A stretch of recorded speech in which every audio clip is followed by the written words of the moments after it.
So let us now be in the space of listening and enter this video.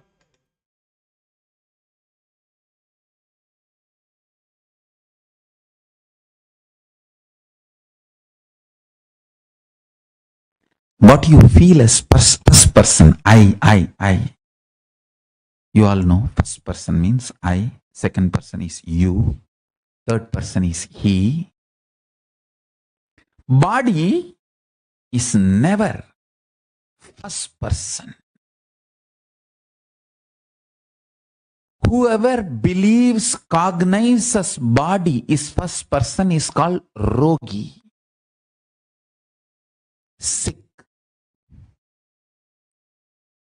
I'll say mentally sick.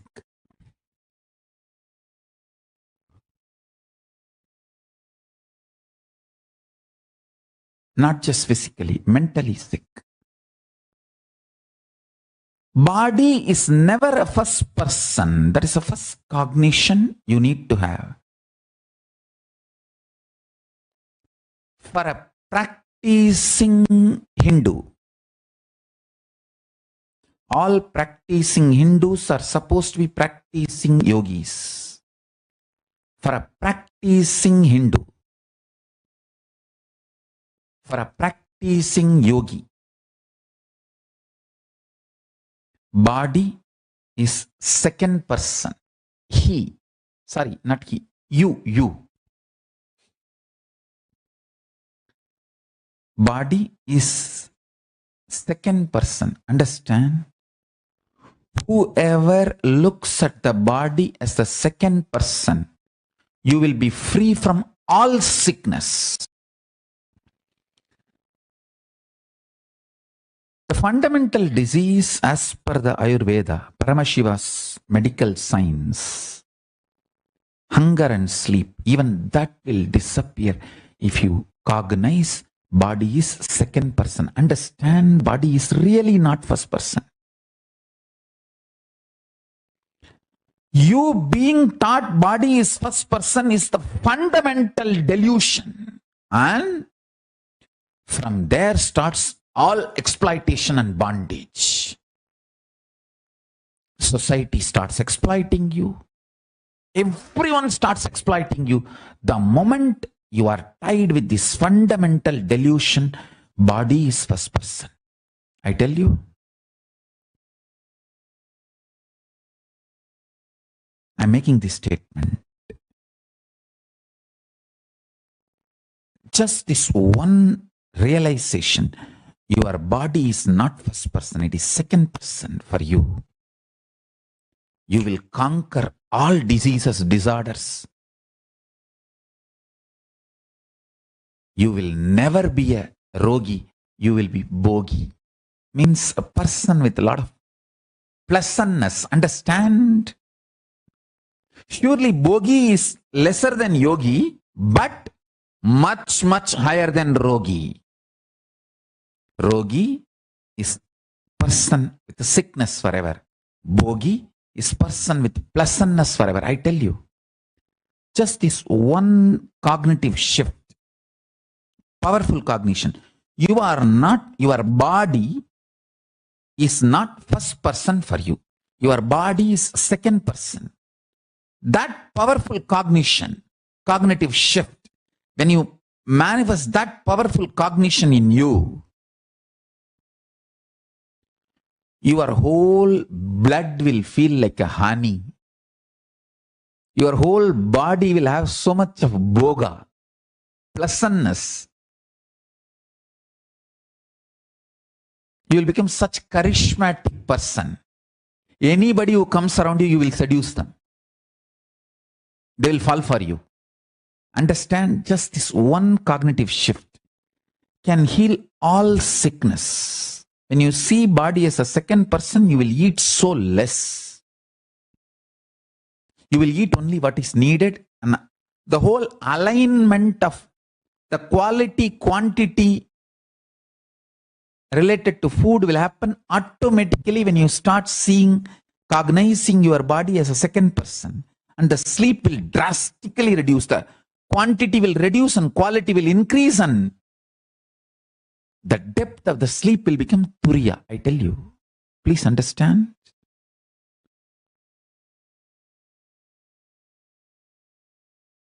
Your skin will be shining if you see your body as a second person. You will become a most handsome, glamorous, beautiful, romantic, sweet person when you see your body as a second person. You will be an amazing bogi. Real bogi is not the person who takes boga from others, who gives boga to everyone. He is the real bogi. Real bogi is the bogi who gives boga to everyone. He is extremely charismatic. Goes on giving boga to everyone. Your blood will feel like a honey when you see yourself as a second person. See your body as a second person. Understand? The moment you start cognizing your body as a second person, you are a bogi. Everything you do becomes pleasant for you and for others. From morning till night, while you are eating, see your body as a second person. Body is eating. While it's feeling tired, see, body is feeling tired. While you are feeling like sleeping, see, oh, body is feeling like sleeping. Okay, body is sleeping. Throughout the day, have this cognition. Suddenly you will see, you will become such charismatic, graceful. A practicing Hindu is expected to see your body as second person.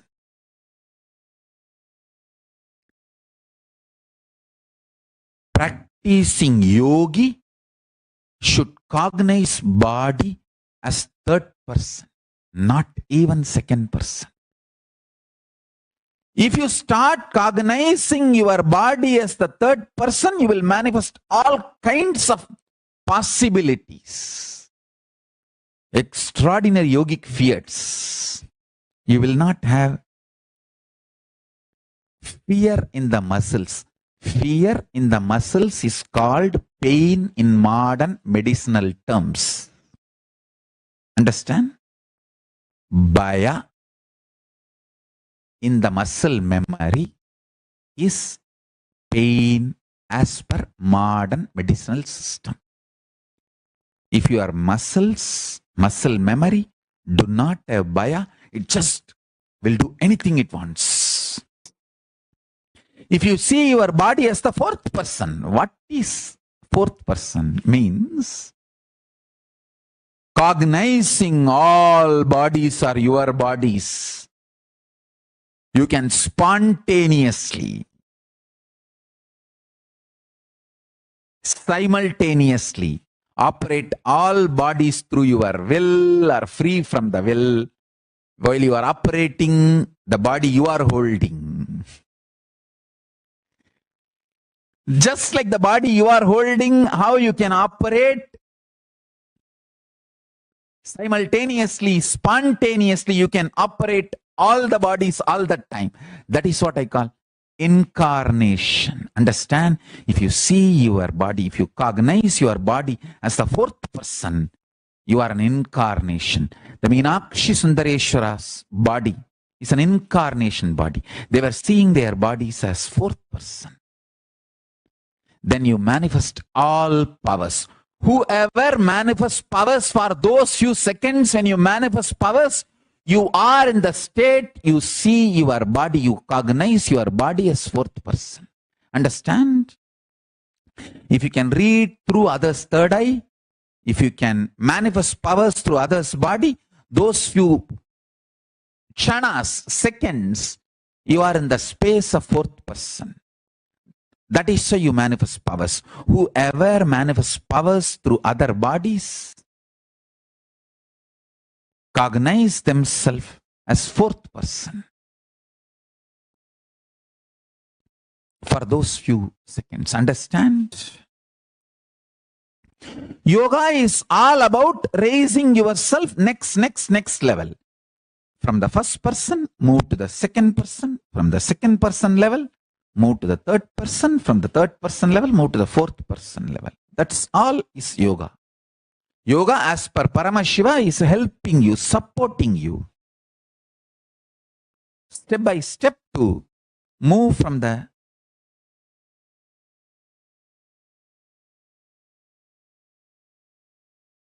level of seeing your body as the first person to the seeing your body as second person and seeing your body as third person and seeing your body as fourth person. That's all the essence of yoga.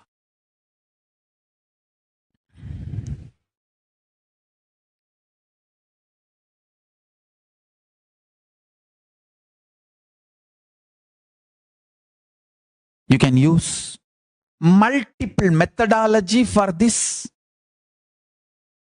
progress.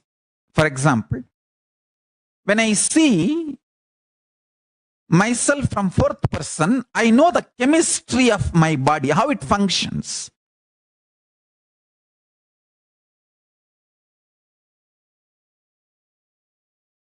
The only priority for all of you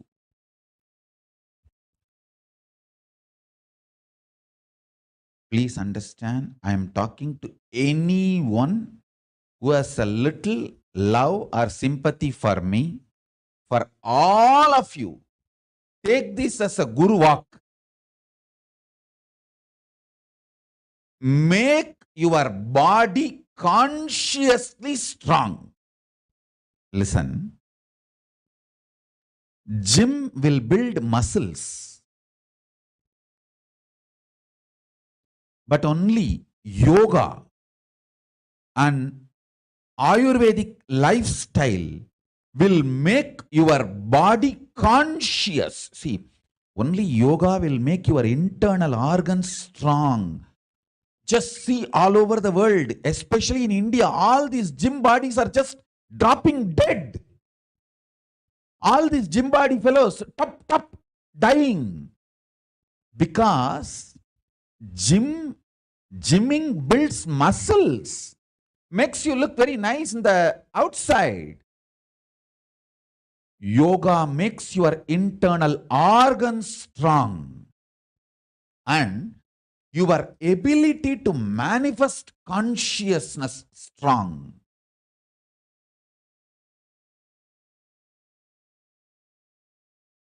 I'll describe more elaborate, detailed way,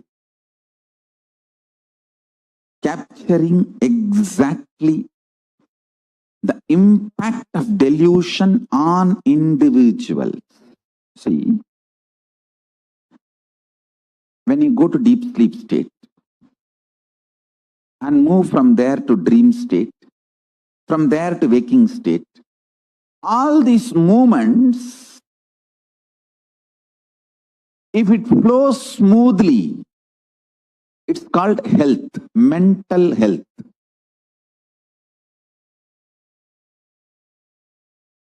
Your nervous system is strong enough to handle your identity. Understand? Stress means your nervous system's inability to handle what all you consider as you and yours. That is stress. I am giving you the definition of stress as per yogic tradition, as per Hinduism. Hindu definition of stress. Whatever you consider as you and yours, your nervous system's inability to handle it is called stress. I tell you, every situation you feel irritated, angry, violated, intruded, just don't react. Be calm and look in. What is making you feel violated? What is making you feel irritated? What is it that is getting into your nervous system? What is it that constantly shakes you? If you see, you will understand it has nothing to do with what is happening externally. It is something triggered internally. I tell you. Getting triggered internally and reacting for it externally and making stupid decisions is called delusion. Delusion is worse than death, because death is only 1 minute happening. Delusion destroys you, which is like a continuous suffering. The decisions you make in delusion is worse than death. Death is actually nothing. It's just changing clothes. I can give you one very powerful technique, method. Just decide to go liquid diet. See, when you don't give solid food, your body, when you don't give solid food to your body starts eating itself. Then it throws all kinds of anger, violence, tantrum, everything. It literally tries to make you mad. During that time, sit and do completion, read my books, Bhagavad Gita, Living Enlightenment. These are the best books. You will master your biochemistry, means the chemicals of your biology. See, the impact of the chemicals on your biology, if you master that, you will live such ecstatic life. Nirahara Samyama is nothing but you becoming Mahabhairava. See, Mahabhairava is described to be a human flesh eater. Naramamsa Bhakshini. That doesn't mean you will kill human beings and eat. No. Your own body eating itself is Naramamsa Bhakshini. Your own flesh is eaten by your own body. When you don't give solid food, you are Mahabhairava, Akasha Bhairava. Sit as Akasha Bhairava.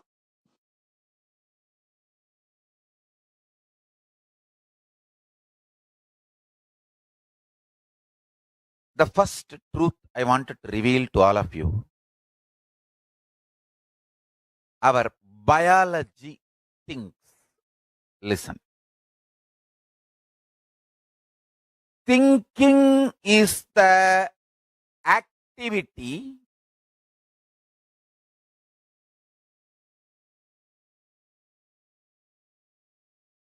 that affects directly one end, the consciousness, the other end, tip of your fingers, nails, tip of the hair.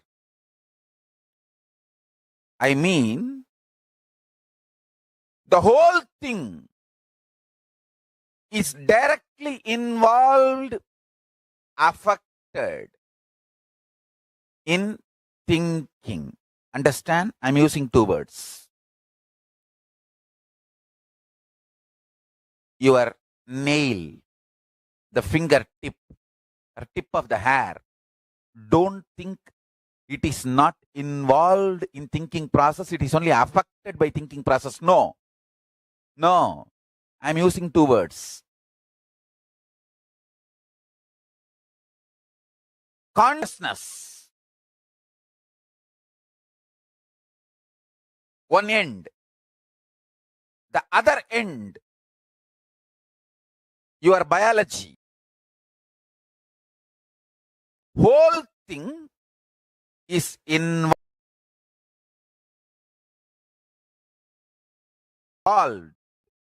responsible and affected by your thinking.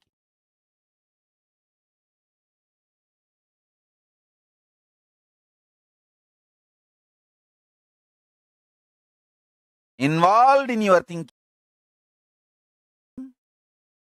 responsible for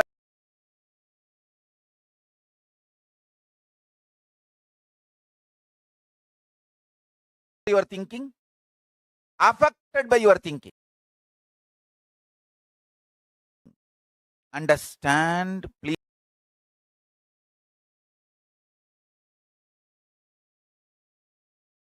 understand, do not think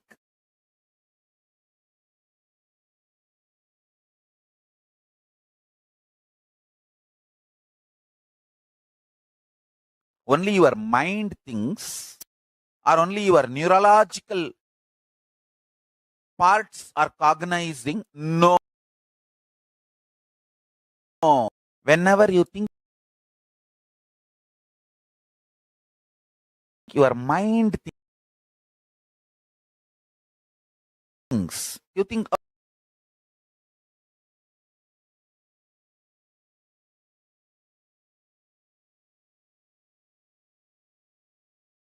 oh, somebody else, not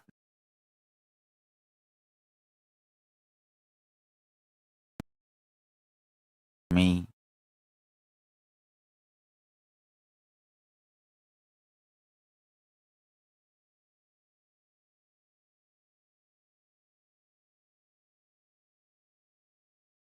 Because you feel more grounded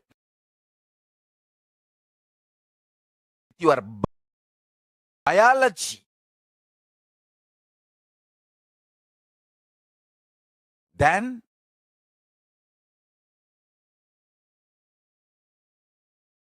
your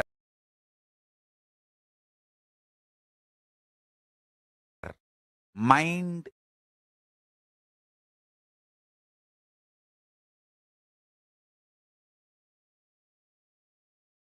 and other components blissfully.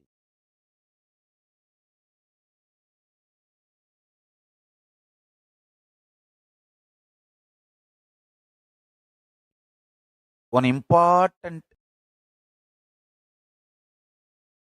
dirty secret is you start thinking before even knowing how you think.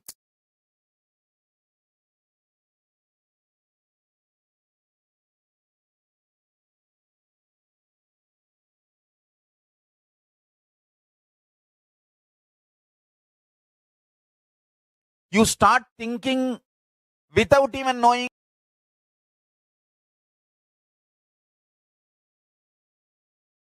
how you think.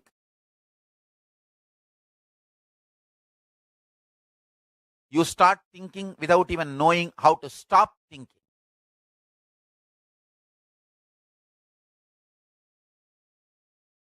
These three are the dirty secrets. You start thinking before even knowing how to think. You start thinking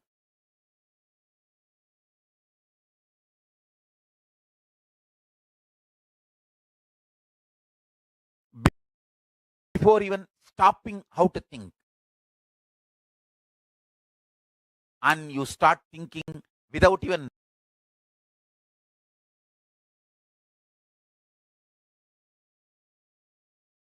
knowing how to think.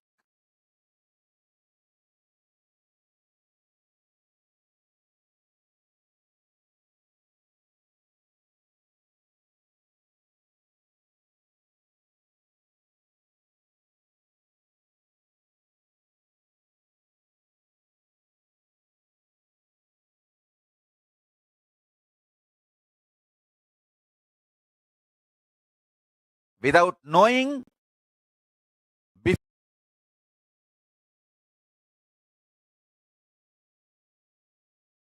before knowing, without knowing, knowing how to stop.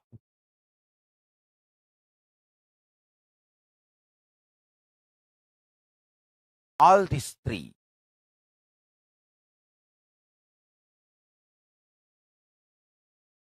is responsible, sure shot,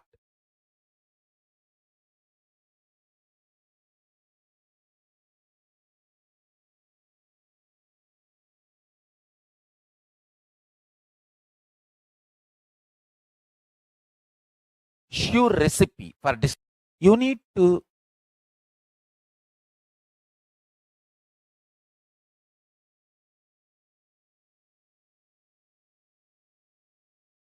understand your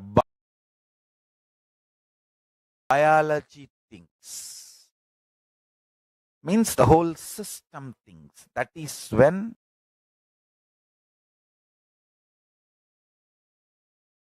only if you understand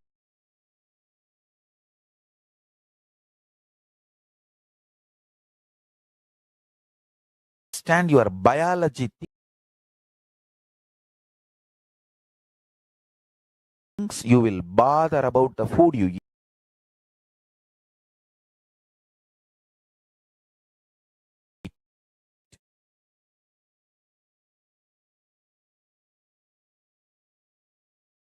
You always think you are eating and your thought currents are correct. You eat all the dash, dash, dash and you think you should be blissful. You are supposed to be dash, dash. Whole thing. Length impacts your requirement. Absolute listen carefully. Response of your king. Deep, if you seriously Om Nityananda Paramashivoham Om Nityananda Paramashivoham Om Nityananda Paramashivoham Nityananda Paramashivoham Om Nityananda Paramashivoham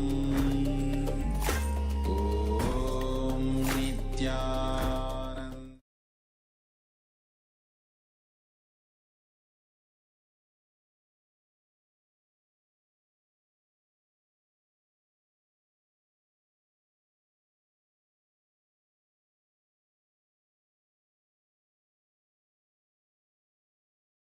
Yoga means the science of becoming enlightened and science of preparing the body for enlightenment.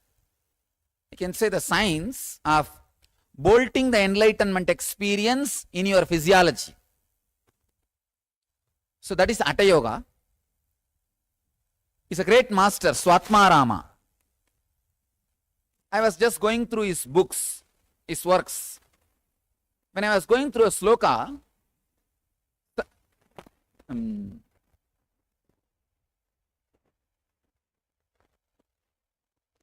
was such a powerful sloka. It was talking about the technique of changing the very shape of your body, the very physiology, just by altering the breath, nothing else. Just if you stop the one side nostril and shift the flow to the other side, just stopping the one side and shifting the flow to the other side, just playing with the flow of breath, flow of breathing, very playfully, the very physiological structure can be changed. The very size of the muscles, the very size of the hands, legs, eyes, the very physiological structure can be changed. I was really shocked. I said, oh God, how can this be? Does it really work in the modern day? Please understand, any technique, any process, any method, first I apply it on this physiology which I am having. See this physiological structure, this body is born and brought up in this modern day, went through all the ups and downs of this modern day body, whether food or lifestyle or system, everything. So I apply it on this physiology. Only if it works on this body, it will work on those bodies. Actually, only if I apply it on this body and experience it, I will get a right word to transmit that experience in you. Transmit that technique on you. Transmit that process to you. That is an important thing you need to understand. I decided to apply that process on me. I'm just seeing how the whole flow happened.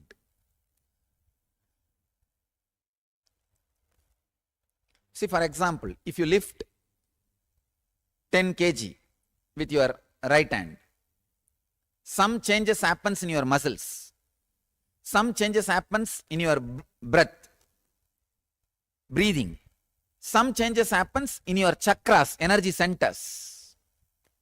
Understand? When you lift 10 kg, some changes in your muscles, some corresponding changes in your breathing system, corresponding vibration changes in your 7 chakras. So I was trying to do this reverse this whole thing. I tried to create the same vibration in the chakra. I saw very clearly the same breathing changes are happening and same muscle changes are happening. So now I know the formula of shaping your body without working out.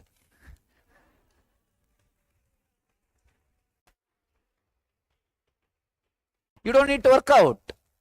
Just sit and create certain particular vibration with either sound or simple change of breathing technique, breathing formula. You can build your muscles. You can build your body as you want.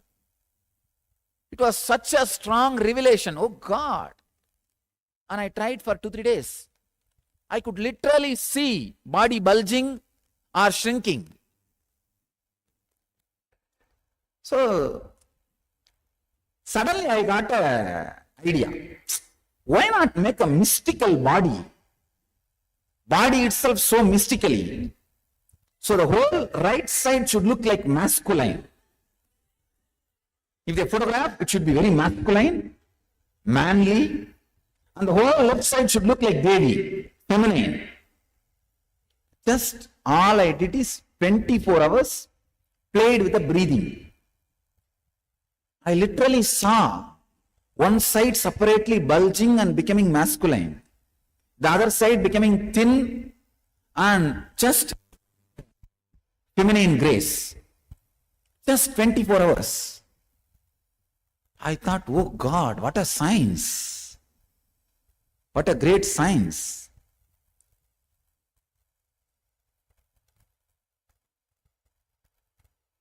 That surprise and shock. See, I always know Hatha Yoga was great science, but I never thought it is alive even to this body. It works even on the modern day human bodies. Then this surprise became excitement. I went on scanning 200 different techniques from Hatha Yoga. Download, work, scan and see how it directly either leads you or keeps the enlightenment experience in the body. So I saw very clearly how the non-mechanical parts of the brain is awakened.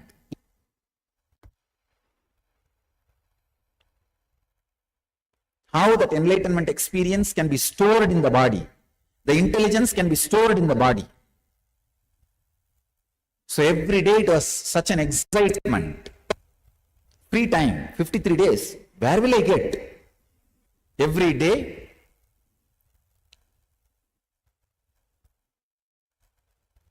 these techniques, scanning, scanning, scanning. I'll just apply it on the body and see how it responds.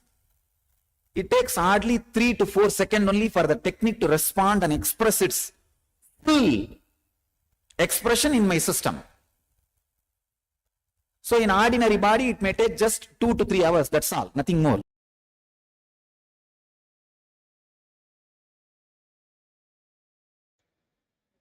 Yes. So that was another powerful satsang where Swamiji shared the various ways to manipulate, to create the body that we want. Even finally, we also saw Swamiji shared the technique also, how he implemented that technique on himself to be able to align and change his body just with the help of breath. So with this, we'll now be moving into a small internalization exercise to get the essence and how we can also manifest these techniques in our life. So the essence of this session is that your body can be changed just by your conscious declaration. Your entire biology thinks. Your whole biology is involved in thinking. Apply this cognition and scan your whole life. Your sleep becomes an important component of your life. If you are not earning enough money, there is something seriously wrong in your sleep. If you are not enjoying the real pleasure of life, there is something seriously wrong in your digestion because your whole biology thinks. If you are not manifesting enough wealth, have Haritaki powder. So now let's take a few minutes for each of the areas in our life where we are not manifesting what we want. Let us identify the internal organ responsible. You can use your third eye to scan and see yourself. Where in your entire life are you feeling the blockage currently? Where are you feeling stuck currently?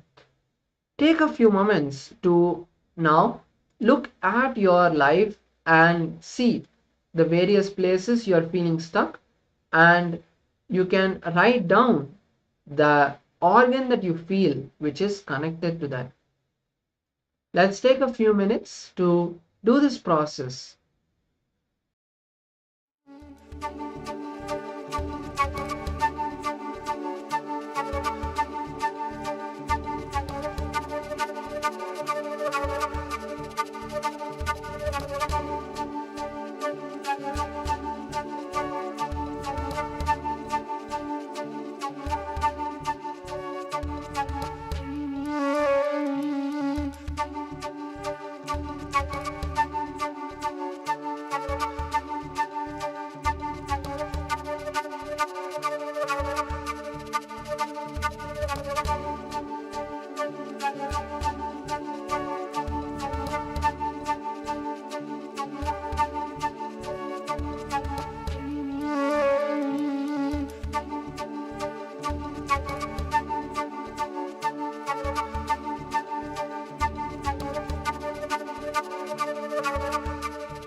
Yes, now you can all relax. Now we'll be moving to the next round of power manifestation. We are going to be now once again manifesting the power of the Ashtamaha Shaktis level 2. So last time we manifested the power of increasing our own height. This time we are going to be increasing the height of another object or person. If you have someone who's next to you or someone you can call, that is beautiful. You can call them. That is, you can manifest with that person, increasing the person's height. Otherwise, you can use your an object, or if you want, you can manifest the power of increasing your own height once again. So let us manifest the power. I request all the participants once again to go and measure your own height. You can go measure your height or call the other person. You're going to increase their height. You can call that person, or you can take a particular object and increase the height of the object. For that, you can measure the size of the object by maybe placing it on a piece of paper, or if you have a notebook phone,